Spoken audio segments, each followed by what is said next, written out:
Assalomu alaykum hurmatli kuzatuvchilar. Haziniy xususiy maktabi yozgi ta'tilni qanday rejalashtirgan? Bu haqida quyidagi slayd orqali keling batafsilroq tanishib chiqaylik.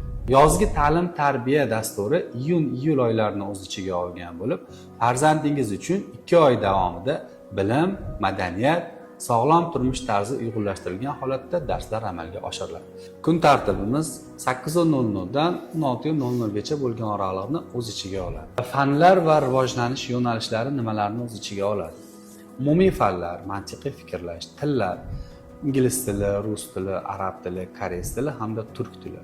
Ona tili va adabiyot, notiqlik san'ati eng asosiy yo'nalishlarimizdan biri hisoblanadi.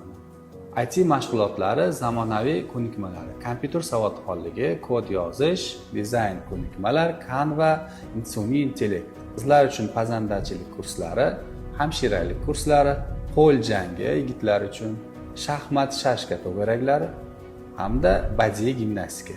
Ijodiy mashg'ulotlar va sahnalashtirish, hikoya yozish, teatr, musiqa, rasm hamda loyiha ishlari. Ekskursiya va sayohatlar biz eng asosiy bolalarni zeriktirmaslik uchun ekskursiyalar, sayohatlar tashkil qilganmiz. Ular kutubxona, teatr, uchrashuvlar, ochiq havo qo'ynida tabiat bo'lishi mumkin. Farzandingiz biz bilan yoz faslini maroqli va foydali o'tkazishni xohlasangiz, hoziroq quyidagi raqamlarga bog'laning va bizdan to'liqroq ma'lumotlar oling.